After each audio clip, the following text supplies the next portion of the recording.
Around the World in 80 Days by Jules Verne. Chapter 7, which shows once more the uselessness of the passports in police matters.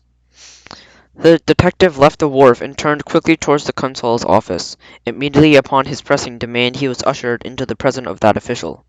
"Consul," he said, without another preamble, "I have the strong reason to believe that our man has taken the passage aboard the Mongolia." And Fix related what he had passed between the servant and himself, with a reference to the passport.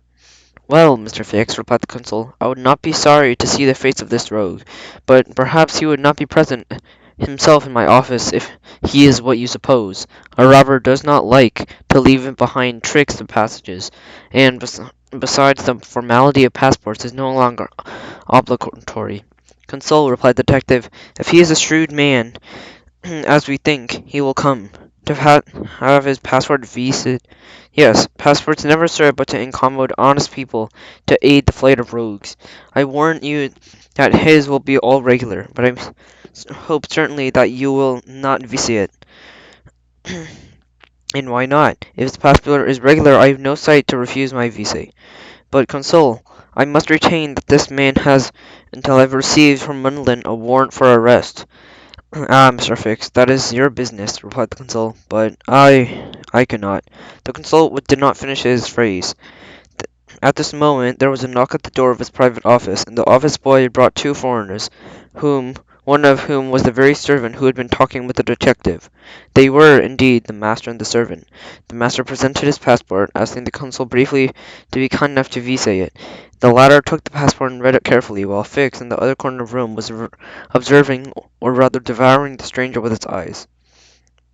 And when the consul had finished reading, he asked, "You are Phileas Fogg?" asked. "Yes, sir," replied the gentleman. "And this man is your servant?" "Yes, a Frenchman named Passepartout." "You come from London?" "Yes." "And where are you going?" "To Bombay." "Well, sir, you know that this formality of this visa is useless, and that we no longer demand the presentation of a passport." "I know it, sir," replied, "but I wish to prove by your visa to my trip to Suez." "Very well, sir."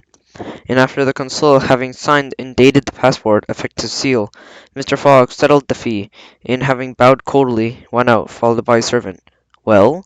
asked the detective. "Well," replied the consul, "he has an appearance of a perfectly honest man." "Possibly," replied Fix, "but that is not the question with us. Do you find, consul, that this phlegmatic man resembles, feature for feature, the robber whose description I have received?" "I agree with you, but you know that all descriptions—" "I have a clear conscience about it," replied Fix. "The servant appears to me less a riddle than the master. Moreover, he is a Frenchman, who cannot keep from talking. I will see you soon again, consul." The detective went out, intent upon the search of the passepartout. In the meantime Mr. Fogg, having left the consul's office, had gone towards the wharf, where he gave some of his orders to the servant. Then he got into a boat, returned on board the Mongolia, and went into his cabin. Then he took out his memorandum book, in which the following notes: "Left London Wednesday, October 2nd, 8:45 p.m. Arrived at Paris Thursday, October 3rd, 7:20 a.m. Left Paris Thursday, 8:40 a.m. Arrived at Turin via Mont-Cenis Friday, October 4th, 6:35 a.m. Left Turin Friday, 7:27 a.m. Arrived at Brinsde Saturday, October 5th, 4 p.m. Set sail on the Mongolia Saturday, 5 p.m. Arrived at Suez October 9th, 11 a.m. Total hours consumed 158, 1 or 2, or in days, 6 days and a half.